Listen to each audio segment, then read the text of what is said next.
建物に伸ばした？まあ方法はともかく建物の中にいると魔法を使えるようになる仕組みを作ったんだ。全部の建物に？全部に。何もないのに光ってますわ。今水を出しましたわよ。Okay, so this really sucks because we just got done watching the final episode for Noble Brink of Ruin, and the reason I said it really sucks is this might actually be my favorite episode of all the season. This had everything that I thought that the show could really be. It didn't really focus too much on action. It didn't really focus too much on the magical part of it because really that has been like the weakest portion of the show. Anytime he does his like 12, 19, 25 magic missiles, it's just super duper lame. But this had everything that I thought that the show could really be. It showed his expansive kingdom. Liam is there showing off and he is not engaging, but he is, how do you say it? What's the right word for it? He's basically whining and dining, kind of like showing off his kingdom to this other neighboring kingdom he's looking to have political ties with. And in doing so, he ends up showing off his kingdom and, you know, they see lights everywhere. And the representative, which is a princess, she gets really enthralled by it. And she's like, how are you making this happen? And he's walking us and her through like the process of like, yeah, you know, I have the magical veins going through and everybody in any of their homes, they can cast these basic magic spells, which one of them includes light. And that's why you're seeing like a lit up city. It's all done magically through the veins, through the spells that are normalcy within this, you know, he's walking her through all of it. And as he's walking through, she's asking him about magical crystals. And we end up finding out that, you know, when humans are casting magic, that, you know, nobody operates at 100% efficiency, meaning that they're always wasting a little bit of magic. And when that hits the land, crystals can end up forming within the land. And he finds out about that. And he tracks down through his land that they're also producing magical crystals here. And he's like, oh, okay, now I'm thinking like, okay, this could be a form of income because he finds out that they're worth a lot. And he ends up using his brother to begin magical crystal trading. And he uses that for a gift for the other kingdom. And he gets good political ties with them. They basically, you know, shake hands of like, okay, we'll have like a non-aggression pact and we'll have trade going on here. And I was like, man, this is exactly what I want to see from this show. It's like, you know, a good emphasis on him being a new leader, on him diving deeper into those politics, you know, going back, diving deeper into explaining how some of this stuff works. And I just really, really like that quite a bit. Radon, you know, our resident lowly girl, you know, came out and, you know, was able to talk to the princes of this land because they're dragoneers or something like that. And I thought that was a decent moment.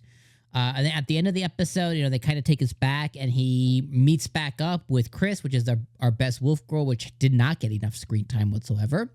And also Asuna and Jody, and he talks about adventuring once again.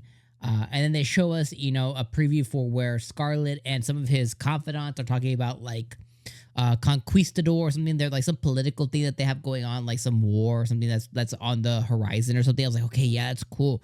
Really, this felt like a middle ground. This felt like a really good middle episode of a season that's leading us into this next arc. You know, now the kingdom's established. Now that he has his right people in the right places. Now that he's shaking hands, he has some good political relationships. Now we're getting on to the good stuff. And then they're like, oh, but the show just ends here. And that's super disappointing because I think throughout the whole entire show, I think they wasted a lot of time and a lot of episodes on a lot of just doo-doo, nothing, like nothing burgers. And I think that really sucks because this episode definitely showed off of like, okay, the studio, which I think is Studio Dean. Yeah, Studio Dean. And whatever the storyteller was. I mean, again, it's part of a light novel. I don't know if it's I don't know if it's an ongoing light novel that it has. You know, don't quote me on that, but it shows that the author and subsequently the studio can actually adapt pretty good. And it shows that they actually can do storytelling pretty well.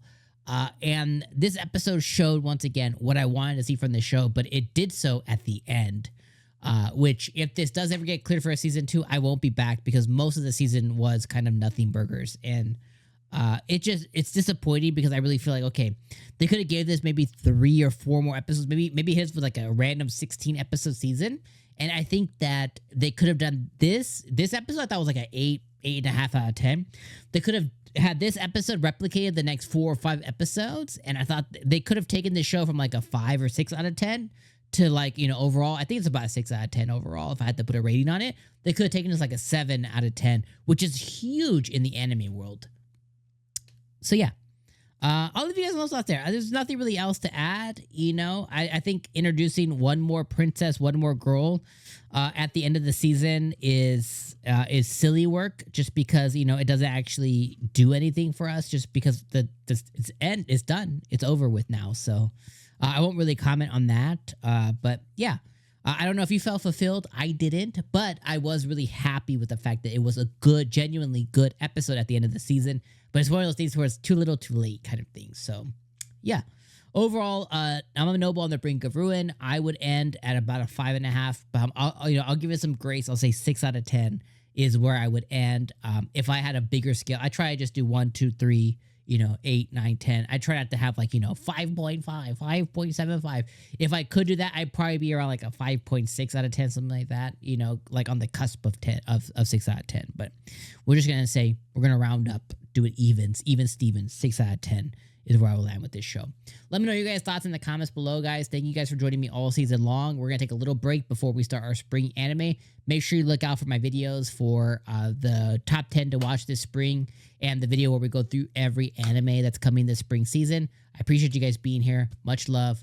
See you guys on the next one. Peace out.